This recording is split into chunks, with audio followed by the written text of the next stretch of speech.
Rape. And I'm just laying there. And he doesn't even see that I'm crying.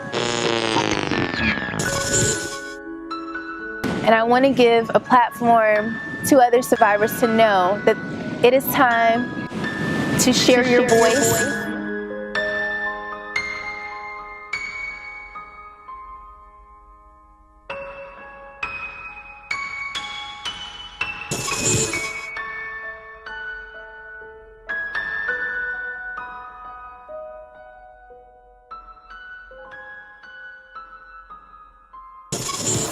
On this particular day, we were probably like maybe 6 or 7, and the victimizations are coming and they're going, and about 6. And me, I was the most, I guess, the unruly child. And this particular time, Davy had to go to the restroom, and Uncle had pulled her on top of him. And as my god sister comes to the door, she sees this happening. So me, I'm like, Uncle such and such pulled Vika on top of him because she's trying to go to the bathroom. Now, I don't know, my god sister, we didn't have the best relationship, but she told my sister, okay, go ahead, use the restroom, and you can come sleep in the room with me. And I was stuck and left there in the room with him by myself as a punishment. So the cool part about it was the next day when my aunt came and picked us up, I had enough. That movement made me speak up for help. And my aunt went ape shit like crazy. Called my mom because we were supposed to go shopping for children's shoes. And my mother went looking for him with a machete in her car. Like, she's gonna kill him. She's gonna like cut him off. And so we get ready to go to the rape center. They find blood, semen, tears, like everything that you can think of. And at the time, again, you're talking about the mid-late 80s, where HIV and AIDS was like, oh my gosh, the taboo, the stigmatism is crazy. This particular weekend,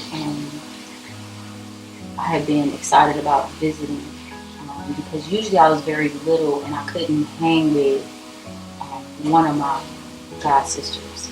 She probably was only maybe 6 years older than me or whatever. But because she was a little too young and I was a little too young, she couldn't really take me places. So when she got to high school, they gave her the okay to be able to take me around with her. And I just thought she was so cool. She was pretty and fly, and she had all the dopest clothes, and she just loved me to death, and I loved her to death. I wanted to be just like her. So she could swim, and I was a swimmer. So she would take me to the pool, and she would introduce me to all her friends, her baby sister, and look how cute she is. And I just thought she was the ish. So this one particular weekend, that's what we did. We went out, and she took me swimming, and then she took me to the mall, and she took me to, hang out with some of her friends. And I remember her tennis shoes. She had red and white Nikes, and I thought they were the dopest Nikes of all time. And I just couldn't wait to get my own pair. And I was like, I love your shoes. And she was like, when you get big enough to wear them, I'm going to give them to you. I was in heaven. Absolutely in love with her. She was the dopest thing ever. So we hung out the whole day. And that was my first time getting to do that, like hang out with her the whole day. And when the day was over, we came back to the house. And I had a ritual where I would get to stay up all night and watch cable. Because we had cable at my house. And even if we did, my mom wasn't going to let me stay up all night watching it. But my godfather worked nights, so he would always be gone. And before he'd leave, he'd set me up in the big chair in front of the TV with a big bowl of cereal. And he'd say, watch TV till your heart's content. Ain't nobody going to disturb you with your TV. So that's what I came back to the house to do. Only this time she was there. Usually she would be gone, hanging out, I guess, with her friends or whatever. So I was excited about getting to spend that much more time with her. And it was time for bed, and I slept in her room. And it would vary. Sometimes I sleep on the couch, sometimes I sleep in her room, sometimes I sleep downstairs with my other sister. But this time I slept in her room, and I thought we were going to do like girl talk. And instead, she was getting me ready for bed, and she told me to go get in the tub and take a bath, which is the normal routine, get cleaned up. And when I came out and I came back to bed, she had undressed, if I remember correctly, like from the waist down. and she issued or like initiated me to go down on her. And I didn't really know what it was, but I knew that it wasn't right. It was just, this doesn't happen, and I don't think girls are supposed to do this, and I don't think we're supposed to be doing it. But she was older, and I respected her, and I didn't know how to tell her no because, you know, I looked up to her, I emulated her, and she wanted me to do it, and I wanted her approval, so I did it.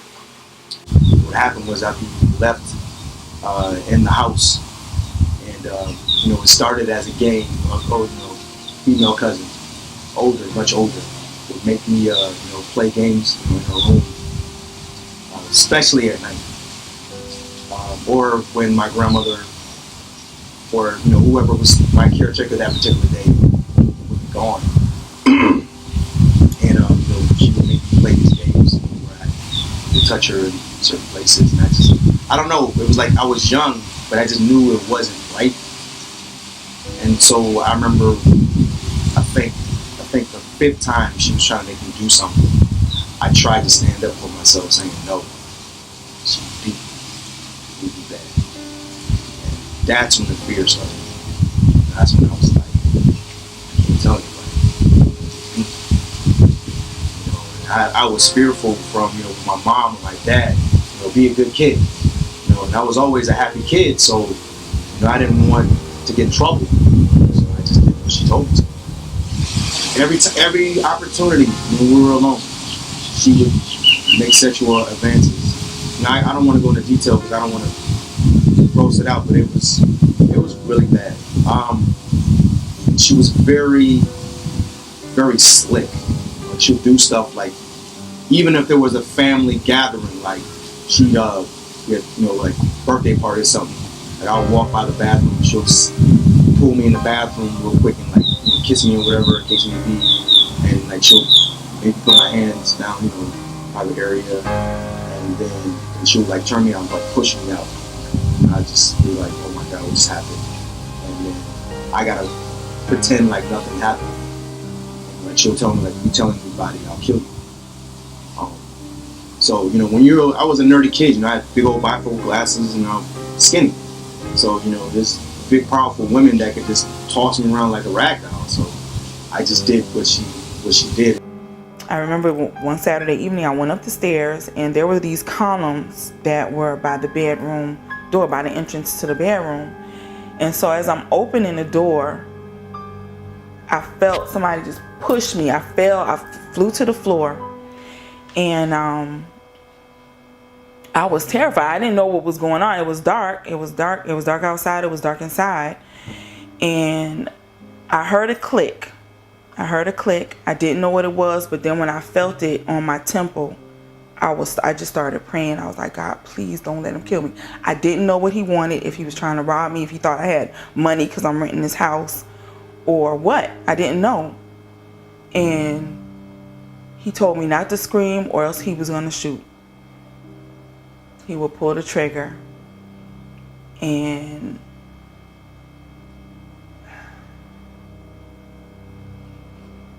he pulled my dress up from behind. I was still laying face down.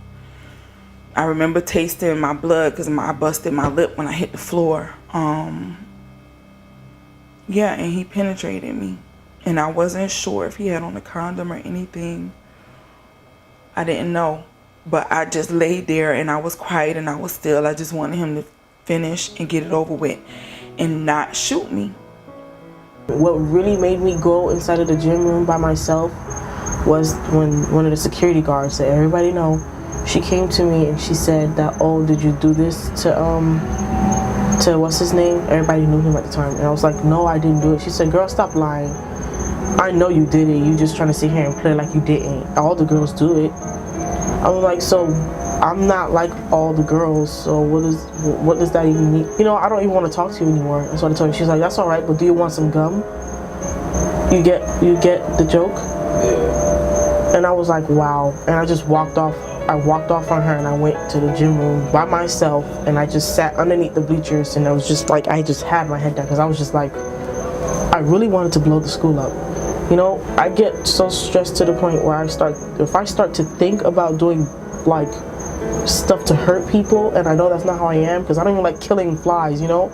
It feels weird for me. And for me to think that way, I know that I'm really had it to the top with everybody, you know? So I was just there. And I remember a little boy that used to always bully me. Well, verbally bully me, you know, just pick at me for no reason. He came, checked underneath the bleachers. I don't know why, you know, because I didn't know there was other students across the bleachers that were skipping, you know. And he came, checked over here, and that's all I remember. And it was 3 football players that came underneath the bleachers with me, and they all raped me.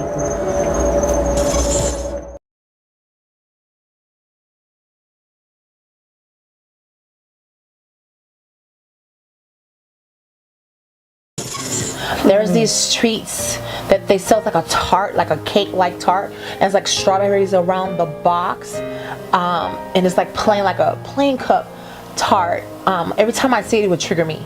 Oh yeah. Just when I see it, or when we were Winn-Dixie, just so they Winn-Dixie. yes, or when we would Even the little Debbie cakes too. yeah, I'm at the Rape Trauma Center. I'll wait till I get to that one. Oh, yeah. Like the certain songs, I Am No Casanova, Me and Romeo ain't never been friends. And that Keith Sweat song. And that Keith Sweat song, Make It Last Forever. Oh. Every time I hear those songs, it triggers that moment of us being scared and heading to the rape center. And it's weird because I spent a lot of time without these memories, and I like literally forgotten that this had happened to me.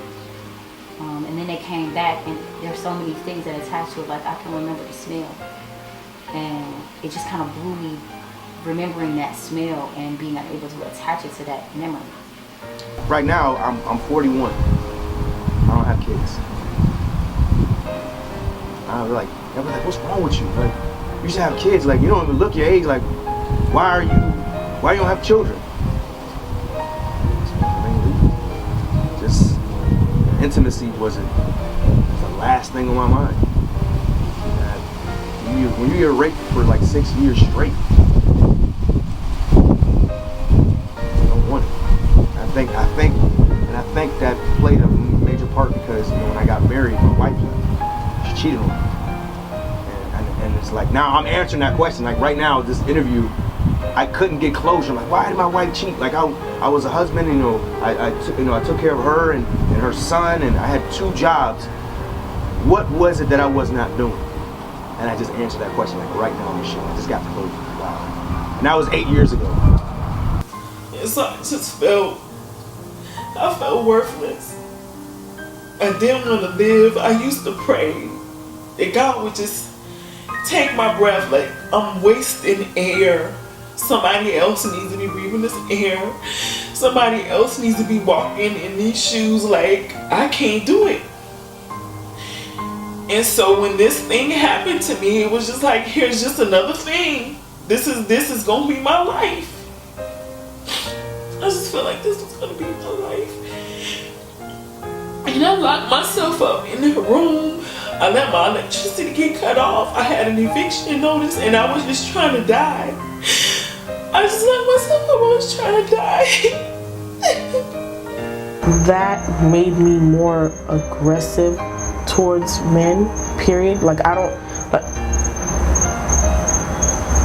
when I feel like, because there's a lot of boys in there, when I feel like they're like playing a little too rough or a way I don't like, I get really defensive, you know?